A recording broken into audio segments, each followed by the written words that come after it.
va vous donner, il y a des tas de manières de négocier avec le réel, on va vous en donner 2 ou 3. La première, c'est,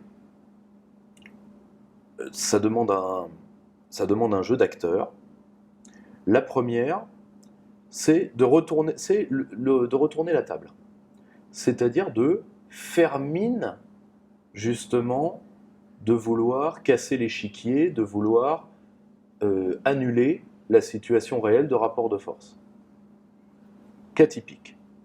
Dans l'art de la négociation, Donald Trump, que d'ailleurs l'ouvrage de Donald Trump que personne n'a lu en France, pensant que certainement le personnage ne sait ni lire ni écrire, quiconque a lu cet ouvrage qui est un ouvrage de négociation, qui est un ouvrage qui peut être tout à fait utilisé en école de commerce, ou dans l'entreprise ou même dans la vie de tous les jours, est rassuré par l'aspect extrêmement rationnel et terre-à-terre de cet ouvrage. Pourquoi ? Parce qu'en réalité, Donald Trump ne fait qu'appliquer aux négociations internationales ce qu'il a écrit dans ce livre. C'est-à-dire, il arrive, fier à bras, et tout le monde dit « Regardez, c'est un pauvre type ». Et en réalité, c'est la technique Colombo. Avoir l'air d'un pauvre type. Pourquoi ? Parce que personne ne vous voit venir. Arriver fier à bras, retourner la table, dire « Je demande un nouvel accord, vociférant, arrêtez-moi ou je fais un malheur ». Et là, tout le monde est subjugué parce que vous tirez un coup de feu dans un salon bourgeois. Tout le monde est sous la table. Et là, d'un seul coup, vous vous calmez et vous revenez à la table de négociation et vous faites monter les enchères. En réalité, vous venez de posséder tout le monde. C'est une technique de décentrement. C'est une technique de décentrement. Que les gens ne comprennent pas, ils vous voient, eux, justement, problème idéologique, ils vous voient comme ils aimeraient que vous soyez. D'abord, ils vous voient bête, ensuite, ils vous voient violent, après, ils vous voient fou. Le problème, c'est qu'à la fin des fins, pardonnez-moi cette trivialité, mais il y a une expression politique que j'aime beaucoup, qui est de Philippe de Villiers, qui est à la fin de la foire, on compte les bouses. Et au comptage de bouses, c'est lui qui vous a fait les poches. C'est la vieille légende du chacal et du brahman. Vous voyez, un brahman qui avait libéré un tigre par humanité, le tigre veut le manger. Le brahman dit non, tigre, s'il te plaît, demandons aux 5 premiers animaux qui passent si tu as le droit de me manger, si c'est légitime que tu me manges. Les 4 premiers animaux disent, vu comment les humains nous traitent, la justice du tigre n'est pas plus cruelle que celle des hommes, que le tigre mange le brahman.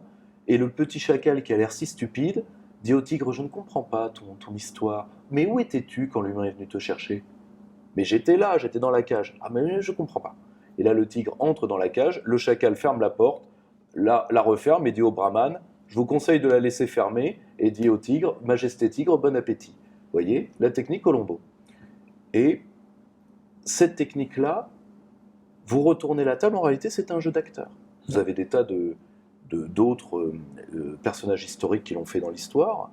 Je crois que tu avais une anecdote avec Reagan qui avait fait un peu la même chose. Oui, tout à fait. Et ça, c'était des techniques de judo utilisées. Alors, tu as parlé de l'ironie socratique, donc qu'on appelle la méthode Colombo. Le succès de Colombo vient de là, l'ironie socratique, poser des questions un peu idiotes et se faire passer pour ce que l'on n'est pas. Et très clairement, Trump, malgré tous les défauts et tout de même des qualités qu'il a nécessairement pour avoir conquis le pouvoir, mine de rien, a une capacité à se faire passer pour ce qu'il n'est pas, dans tous les sens du terme, mais retourner la table aussi, on le voyait, faire de ses faiblesses des forces, avec Ronald Reagan, qui était un maître du bon mot. On en avait parlé aussi quand Barack Obama utilisait le dîner des correspondants de la Maison-Blanche pour transformer toutes les attaques qu'il avait reçues en blagues pour les désarmer, et ça aussi c'était du décentrement. Bien, Reagan, une fois, on lui reprochait son grand âge dans les élections présidentielles, et au moment où ce sujet va arriver, un journaliste dit alors on parle aussi peut-être de la capacité à pouvoir, la question était, prendre l'appel de 3h du matin. En gros, s'il y a une attaque nucléaire, est-ce que vous pourrez décrocher ? Et Reagan se lève, dit « Non, je ne laisserai personne faire de l'âge un sujet dans cette campagne. Je refuse frontalement que l'on utilise contre lui l'inexpérience et le manque de sagesse de mon adversaire politique. » Et ce faisant, il fait rire tout le monde, il désarme totalement, il retourne la table. Et ces méthodes de retournement de table, Trump les a apprises notamment de Reagan, mais pas que. Il a eu tout un tas d'autres mentors. Ce qui est très intéressant d'ailleurs, c'est que Dominique de Villepin lui-même disait une bonne négociation, c'est quand les gens en face ont la berlue. Et il le disait du temps du discours contre la guerre en Irak, qui est une période particulièrement tendue, où la France était en position de faiblesse. D'ailleurs, c'est la légitimité. La seule chose qu'avait la France à ce moment-là pour l'Irak, c'était la légitimité. Parce que sur le plan du rapport de force matériel, elle n'était pas en position d'imposer quelque chose aux États-Unis. Mais c'est par sa légitimité qu'elle a pu le faire. Et donc, on ne s'attend pas à ce qu'on puisse mettre Dominique de Villepin et Donald Trump dos à dos en matière de technique de négociation. Et pourtant, cette idée qu'une bonne négociation, c'est quand les autres ont la berlue, eh bien, est une technique ancienne. On a Khrouchtchev qui prend sa chaussure et qui cogne comme ça avec sa chaussure, c'était aux Nations Unies, je Aux crois. Nations Unies, tout à fait. Et donc, voilà, ça déstabilise tout. Vous changez complètement les règles du jeu. Et c'est ça, en réalité, négocier avec le réel. Parce qu'en fait, c'est pas tant négocier avec le réel que négocier avec les cadres que les gens ont posés sur le réel. C'est que le réel est plus grand que les cadres que les gens ont posés dessus. Et donc, quand vous décidez d'utiliser les lois de la physique comme seule vraie loi finale, comme seule vraie loi ultime, bah oui, rien ne vous empêche de prendre votre chaussure et de cogner aux Nations Unies avec votre chaussure et d'interloquer tout le monde, comme l'a dit Pierre-Yves, de tirer un coup de feu dans un salon bourgeois. Cette technique est un point culminant des vertus qu'on a vues dans les précédentes méditations, et donc notamment du décentrement. En l'occurrence, en ce qui concerne Donald Trump, il faut vraiment savoir qu'il a eu des mentors tout à fait inédits.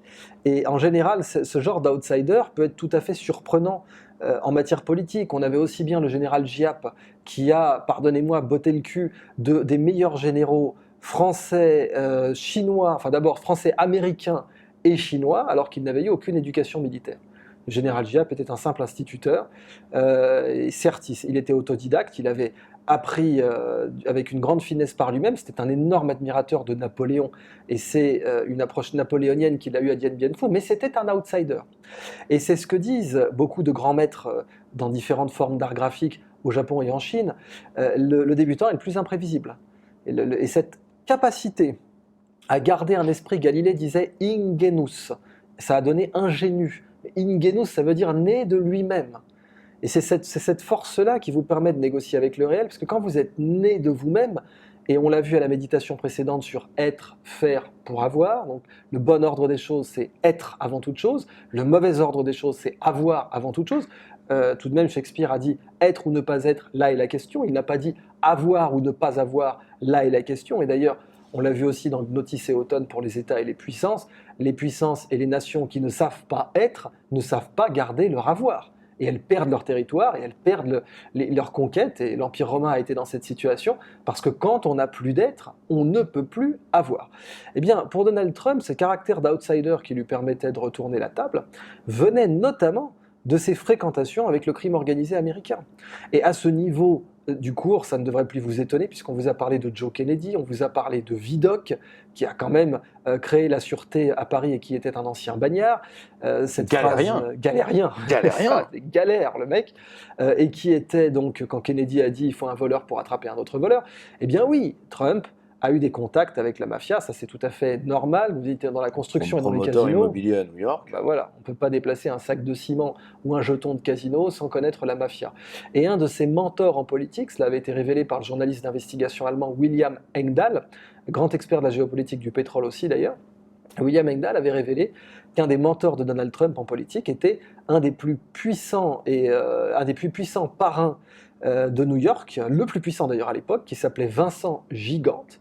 Et Vincent Gigante était un expert de la négociation avec le réel et du retournement de table. C'était le parrain de la famille Genovese, qui était la famille de Lucky Luciano au départ, qui lui a été volée par Vito Genovese. Et Vincent Gigante se faisait passer pour fou. Il s'est fait passer pour fou pendant 30 ans. Il y avait un faux parrain, c'était Fat Tony Salerno, et ce faux parrain, d'ailleurs Nassim Nicolas Taleb parle de la logique de Fat Tony dans ses livres, parce qu'on croyait vraiment que Fat Tony Salerno était le vrai parrain de New York, enfin de la famille Genovese. Et c'était en fait un type en peignoir, on l'appelait l'énigme en peignoir, ou le parrain bizarre. Et ce type, Vincent Gigante, parlait aux bouches d'égout, parlait aux bornes anti-incendie, pour se faire passer pour fou. et ce faisant tromper le FBI, ce qu'il est parvenu à faire pendant 30 ans. Les meilleurs psychiatres l'ont qualifié dans leur rapport anonyme, sans qu'aucune pression soit possible sur eux, l'ont qualifié de fou. Eh bien, cette technique existe même en géopolitique. Moshe Dayan en était un fervent promoteur pour Israël en disant la technique du chien enragé, la technique du chien fou. Eh bien, c'est typiquement celle qu'a utilisée Trump.